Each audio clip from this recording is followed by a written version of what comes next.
Ako si Princess Castro at narito ang mga napapanahong balita.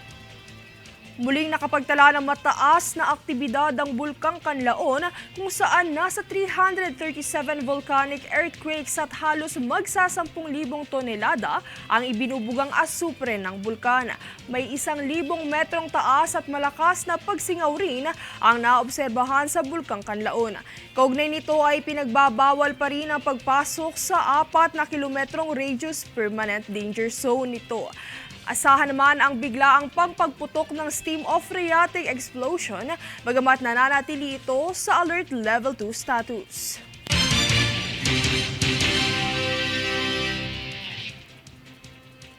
Patuloy ang Department of Agriculture o DA sa pagsasagawa ng bakuna kontra African Swine Fever o ASF at kumpiyansa ito sa takbo ng ikinakasang control measures. Yan ang balitang hatid ni Danisa Lopez. Sa kabila ng pagkalat ng sakit sa mga baboy na tinatawag na African Swine Fever o ASF, ay patuloy ang Department of Agriculture o DA sa bakunahan. Bagamat mayroong mga nasawi sa unang batch ng pagbabakuna, ay positibo pa rin ang DA sa takbo ng bakunahan dahil paliwanag nito ang mga nasawing baboy ay mayroon ng iniindang respiratory illness. Depensa pa ni DA Assistant Secretary Dante Palabrica, ang pagkasawi ng 5 baboy ay hindi basehan para mapatunayan kung epektibo ba o hindi ang mga bakuna.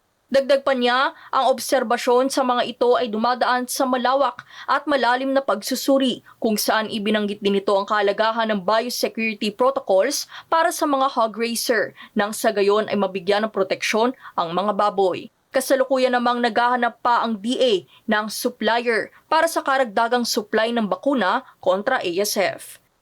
Danisa Lopez nag-uulat para sa One Media Network.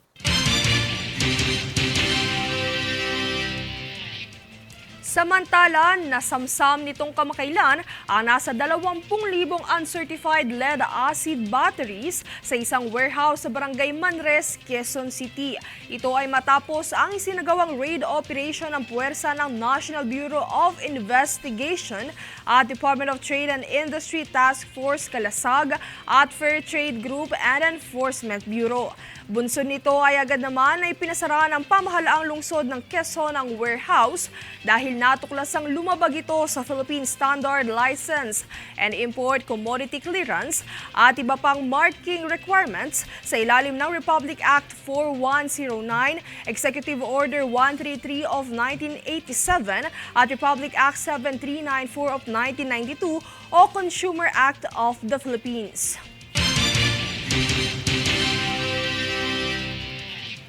Kami ang boses ng pagbabago. Ako si Princess Castro at ito ang News Force. Sa ulod ng mga balita, Bulkang Kanlaon, higit 3 beses yumanig, nagbuga ng asupre. Manila-Paris direct flights magsisimula na sa Disyembre. Kamara ipinagpaliban ng pondo ng OVP bunsod ng di pagdalo ni VP Sara sa pagdinig. Barn polls tuloy pa rin sa kabila ng pagbubukod sa Sulu. DOT pinasinayaan ng bagong Muslim White Beach na Marhaba, Boracay. Filipino Paralympians na lumahok sa Paris 2024, balik bansa na. Patas at pantay na balita, komprehensibong ulat para sa pulso ng masa. Ito ang News Force.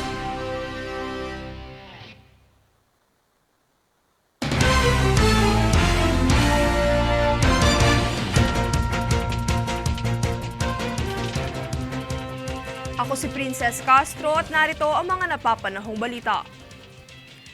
Nitong ika-10 ng Setyembre ay pinasinayaan ng Department of Tourism o DOT ang Special White Beach sa Boracay na inilaan para sa mga Muslim. Ayon sa DOT, tinatawag na Marhaba Boracay ang nasabing beach at matatagpuan ito sa Boracay New Coast area na nakaharap sa sikat na Lapus-Lapus Rock Formation at magiging bukas para sa mga pamilyang Muslim at biyahero. Saad ng kagawaran ang paglulunsad ng Marhaba Boracay Boracay ay alinsunod sa patuloy na pagsisikap ng DOT sa ilalim ng Administrasyong Marcos upang isulong ang halal at Muslim-friendly na turismo sa bansa.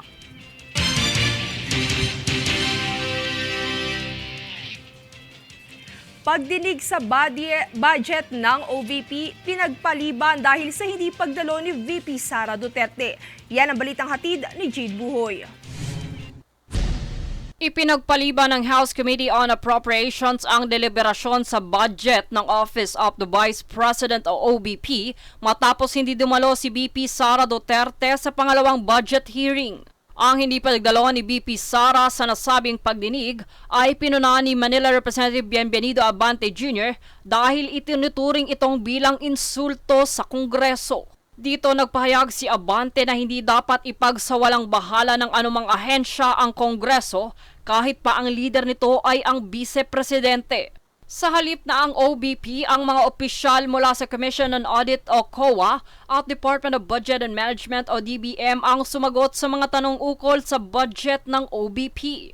Dito isiniwalat ng COA na gumastos ang OBP ng 53 million pesos noong 2023 para sa renta at pagpapaupa ng mga satellite office. Bunso dito, kwenestyon ni Zambales Representative Doris Maniquis ang mga gastusin sa satellite office at mga natuklasang hindi na ipamahaging mga pagkaing malapit nang mag-expire. Binagat naman ni Ako Bicol Party List Representative Jill Bongalon ang 62 million pesos para sa travel expenses at 87.9 million pesos para sa representation expenses ng OBP na tila labis na malaki. Natuklasan din ng COA ang mga kakulangan sa mga dokumentong kinakailangan sa pamamahagi ng tulong, kabilang ang mga nawawalang distribution list at mga hindi kumpletong ulat. Ipinahayag din ng Bicol Party List Representative Elizalde Co na ang hindi pagdalo ni VP Sara sa pagdinig ay nagpapakita ng kawalang respeto sa Kongreso at sa sambayanang Pilipino. Jade Buhoy, nag-uulat para sa One Media Network.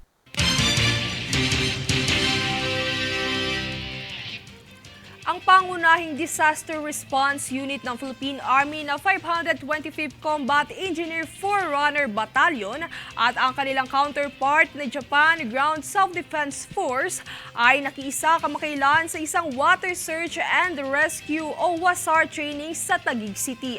Sa gitna ng masamang panahon ay pinagpatuloy ng Philippine Army at sandatahang lakas ng Japan ang nasabing aktibidad. Ito ay gamit ang HADR equipment na donasyon ng Japanese government noong taong 2021.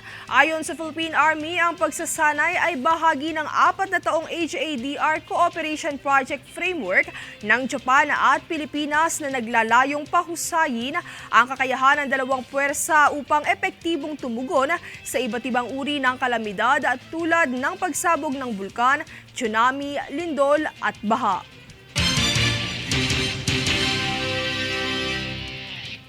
Kami ang boses ng pagbabago. Ako si Princess Castro at ito ang News Force.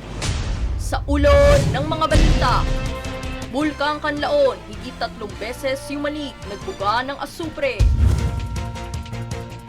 Manila-Paris direct flights magsisimula na sa Disyembre.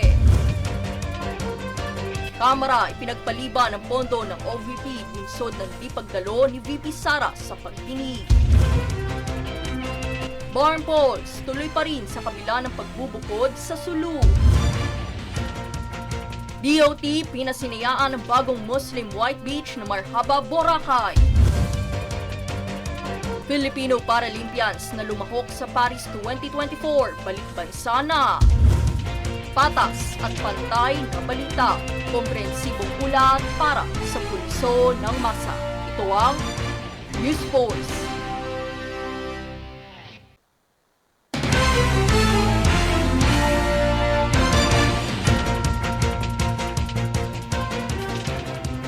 Ako si Princess Castro at narito ang mga napapanahong balita. Pinuri ni Pangulong Ferdinand Bongbong Marcos Jr. ang Philippine National Police o PNP sa matagumpay na paghuli kay Pastor Apollo Kibuloy. Anya, nagpapakita lamang ito ng matibay na ugnayan sa pagitan ng kapulisan at ng mga ahensya ng gobyerno para maging matagumpay ang operasyon. Nakitaan din ng Pangulo ang mga pulis ng dedikasyon sa kanilang trabaho at ang pagsunod nito sa mga direktiba.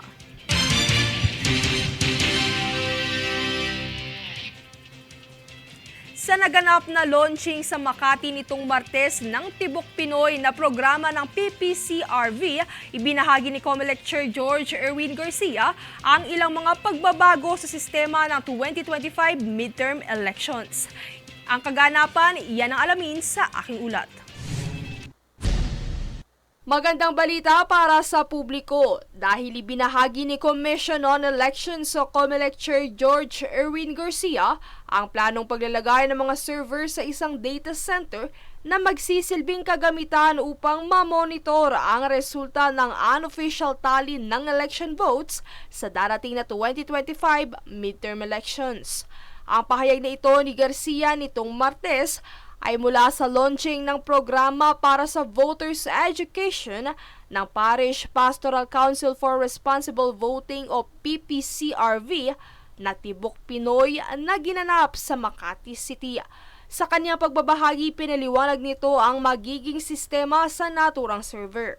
Ngayon po, lahat ng PPCRV, non-prel, majority party, minority party, and media will have their own servers provided free by the Commission on Elections and will be located in one data center na magkakatabi sila so that they can compare the results coming from one precinct in the entire country. Bukod dito ay binahagi rin ni Garcia na magkakaroon ng QR codes ang election returns bilang kapalit ng transparency server na siyang dating tumatanggap ng mga resulta electronically mula sa polling precinct patungong command center na pinamamahalaan ng PPCRV at kapisanan ng mga broadcaster ng Pilipinas.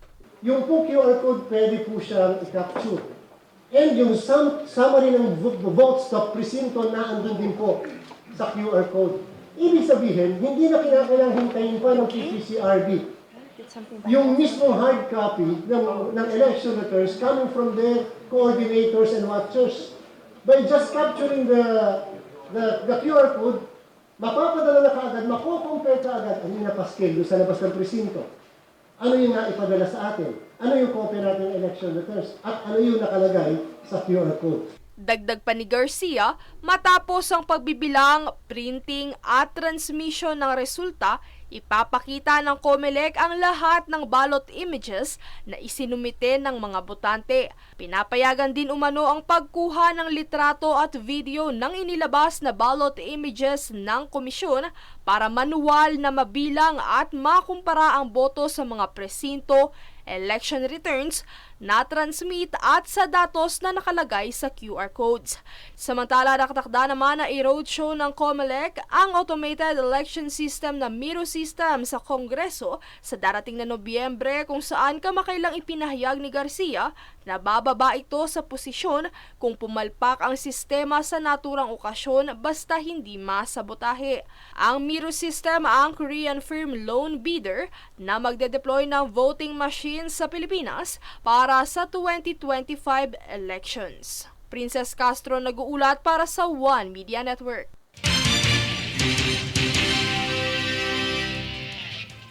Matapos ang naging kampanya ng 6 na Paralympians ng Pilipinas na lumahok sa ika-17 edisyon ng Paralympic Games sa Paris, France, ay nakabalik na ng bansa ngayong araw ang mga atleta. Bagamat hindi naka-medal finish ang mga atletang sina Agustina Bantilok ng para-archery, Alain Ganapin ng para-taekwondo, Ernie Gawilan at Angel Otom ng para-swimming, at para-athlete Sandy Asusano at Gerald Mangliwan, lubos naman ang pasasalamat ng gobyerno at ng mga Pilipino sa karangalang hatid nila sa bansa. Ang kompetisyon ay tumakbo mula ika-28 ng Agosto hanggang ika-8 ng Setyembre. Samantala, nakatakdang maganap ang ika-18 edisyon nito sa Los Angeles, USA sa taong 2028, parehong taon at lugar ng Summer Olympic Games. Matapos ang naging kampanya ng 6 na Paralympians ng Pilipinas na lumahok sa ika-17 edisyon ng Paralympic Games sa Paris, France ay nakabalik na ng bansa ngayong araw ang mga atleta. Bagamat hindi naka-medal finish ang mga atletang sina Agustina Bantilok ng para-archery, Alin Ganapin ng para-taekwondo, Ernie Gawilan at Angel Otom ng para-swimming at para-athlete Cedi Asusano at Gerald Mangliwan, lubos naman ang pasasalamat ng gobyerno at ng mga Pilipino sa karangalang hatid nila sa bansa. Ang kompetisyon ay tumakbo mula ika-28 ng Agosto hanggang ika-8 ng Setyembre. Samantala, nakatakdang maganap ang ika-18 edisyon nito sa Los Angeles, USA sa taong 2028, parehong taon at lugar ng Summer Olympic Games.